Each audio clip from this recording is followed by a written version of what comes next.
Welcome back to the 6th Gear Garage. Today I'll show how to install these axles onto this rusty 2007 Honda Fit Sport 5-speed. Here's a quick look at some of the tools I'll be using today. I'll name each one as I use it in the video, and we'll also have a list in the description. Brake line needs to come off from this bracket, 12 millimeter, and this bolt is completely rusted in place. I'm about to break the whole bracket.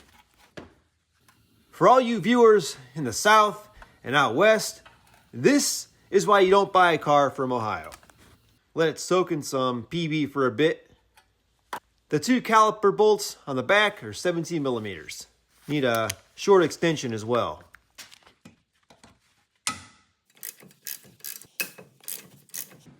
Get a bucket to set the caliper on.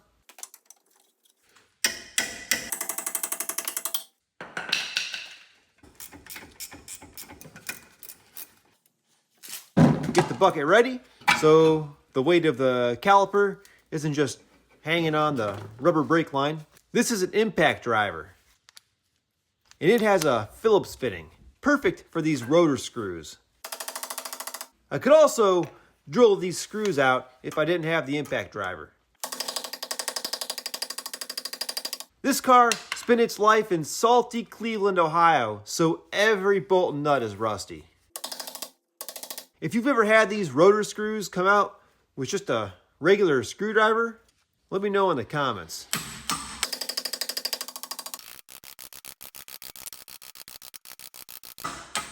This one is really fighting me.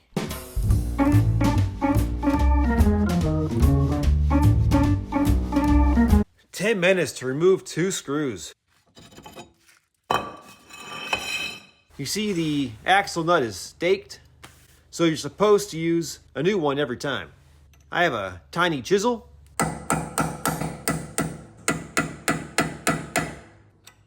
Now the nut can spin without gouging up the axle. The nut is 32 millimeters.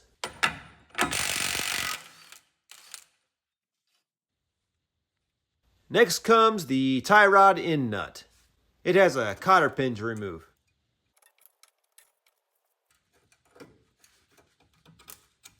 And the nut is 17 millimeters. If you're reusing the outer tie rods, it's better to thread the nut back on the end of the threads so they don't get deformed by the hammer. Flush with the end is good.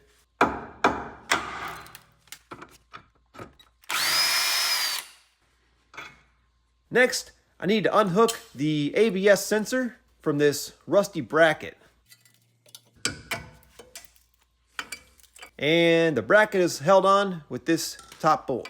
Now I can turn the knuckle freely since it's no longer connected to the steering rack with the tie rod. The nut and bolt are both 19 millimeters. Too rusty to break loose with my impact.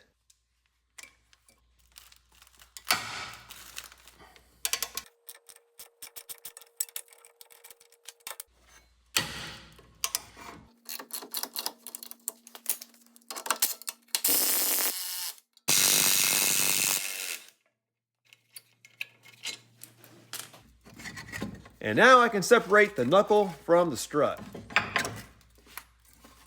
Here's where the ABS sensor goes into the knuckle.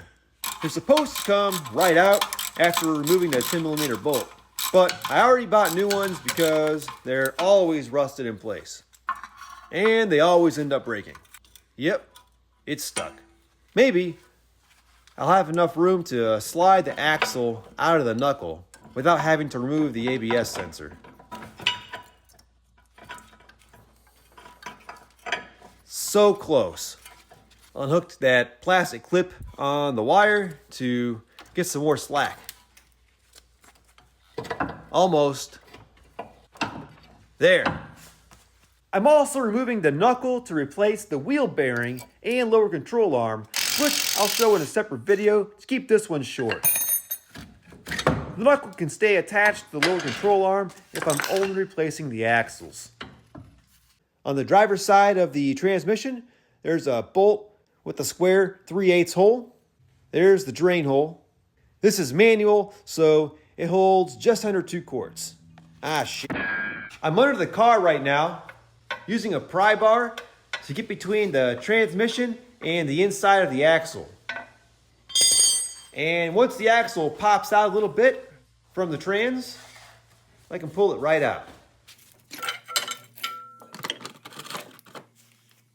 Make sure the new one has a clip on the end.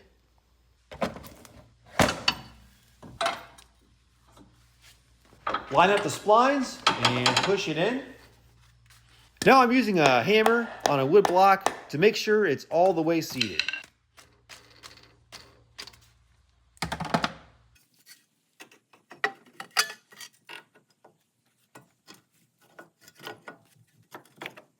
Just getting the axle nut finger tight for now.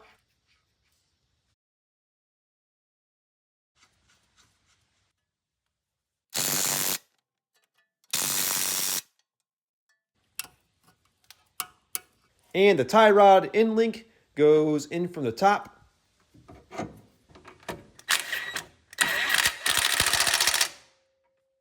The axle nut, and stake it so it stays put. Some anti-seize for the next poor soul that has to take this apart. It'll probably be me. I could get new rotors, but these still work great, and new ones would be just as rusty after one winter. I was grabbing them with my greasy hands, so let's clean the surface.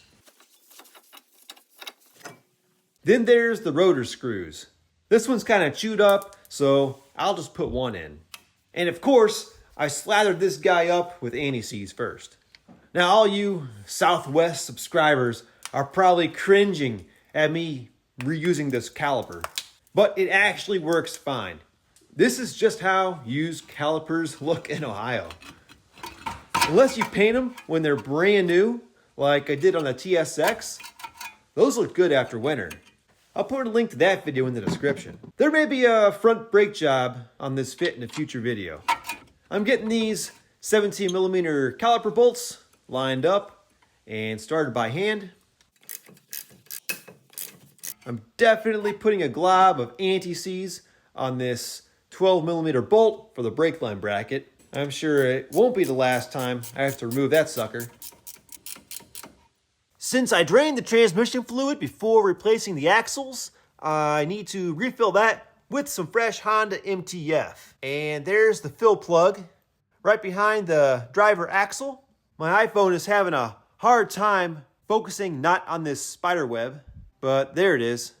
Here's the drain plug from earlier, and there's the fill plug back up behind it. And it's a 17mm bolt. There it is. Using a long tube through the driver's wheel well, I poured the first quart in the fill hole. Here's the MTF, and here's the tube I'm using for this. It could be a little bit longer, but it works. This opens the flow, and this closes it. I'm on the second quart now, and once it starts to overflow and drip into the pan, that's how I know that the fluid level is up to the fill hole. There you can see the reflection of the oil in there. And that's how to replace the axles on a 2007 Honda Fit. Hopefully your car isn't as rusty as mine. Thanks for watching.